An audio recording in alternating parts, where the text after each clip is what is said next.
Here we are with Greg McKinnon, the Director of Big Four of Venture Wit Sunday Resort. So welcome, Greg, and we'd like to have a chat to you about how you've maintained momentum over a long period of time and built momentum in your business to the point where actually you were awarded the Australian Tourism Awards for the best holiday and resort. It's quite a mouthful, isn't it? It is quite a mouthful. Yeah. Look, momentum's an interesting thing. It's I think it comes from enthusiasm. Once you get enthusiasm, momentum just comes naturally. But it's also keeping up with the what's new and what's innovative of our industry, and not only our industry, what's innovative of anywhere in the world, really. You've got people like Ian Beadle, fantastic operator in North Star's caravan park there at North Star. He is out there every day looking for different things to put in his park. I'm the same. If I can find the new thing that'll be the next thing that everyone wants to jump on, I'm there, because that's what makes our industry so exciting. We don't have those four walls like a motel does. We have a 26-acre piece of land that we can do basically whatever we like on that, and that's just so exciting. Okay. Mate, there's a couple of things which I've picked up in your business. Obviously, you're a family business, so the challenges of a family business and maintaining momentum throughout generations, how have you handled that? Look, it is a challenge, definitely is a challenge. Mum and Dad and myself started it 20 years ago, and they've basically retired now. Now it's myself and my wife. My brother's still involved as well. I've got my own kids are now involved. They're 10, 8 and 6, and they love it, absolutely love the whole interaction with the guest. And I suppose that gives you fantastic momentum to actually see your kids coming through the ranks and hopefully coming in there and taking over. Third generation parkie is quite an effort.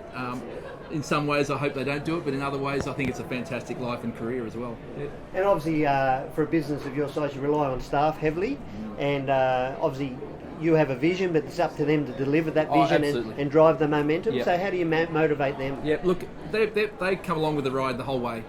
We open our books to everything we do in our park. They don't know anything that I don't know. Basically, they're into everything we do.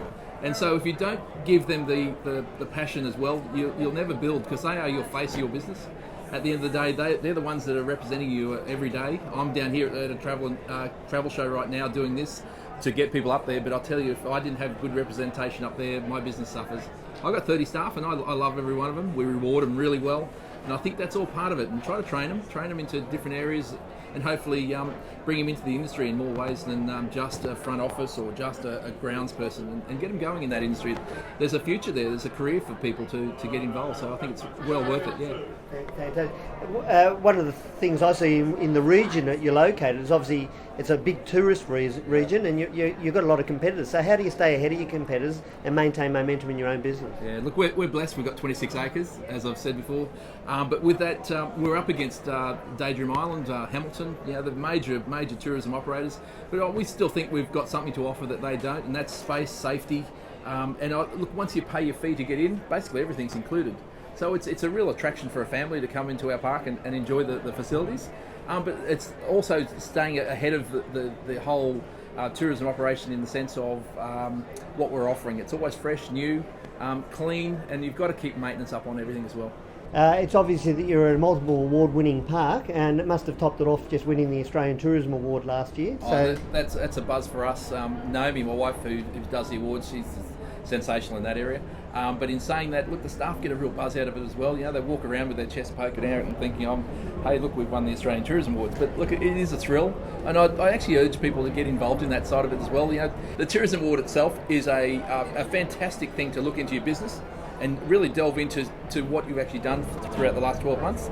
And it's a bit of a business plan. It's a way of running your business to see what you've actually done and reward yourself on your actions. Whether you win the awards or not, it's irrelevant. I think just being part of it's a fantastic thing. Yeah.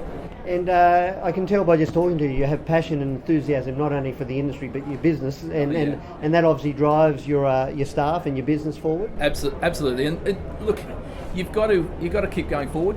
And if you're a business that's very stuck in one level and you haven't changed for many years, your staff are going to feel that as well. So if you're going forward and you've got new things that you're putting into your business, they're excited. It's amazing the difference. We're talking water parks, we're talking cabins, we're talking we've got conference rooms coming and all that sort of stuff.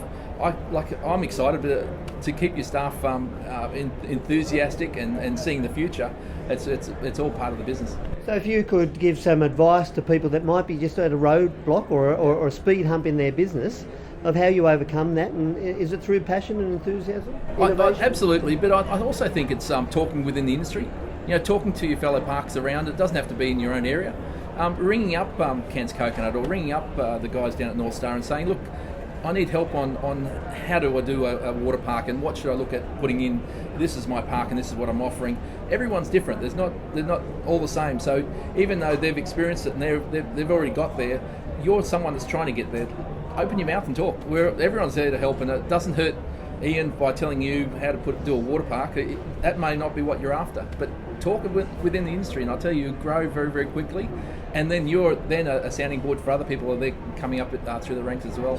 Well, mate, thanks, Greg, for spending a few minutes with us and talking about momentum in your own business, and just your passion and enthusiasm. It's just refreshing to see that within the industry. Thanks again, mate. No worries.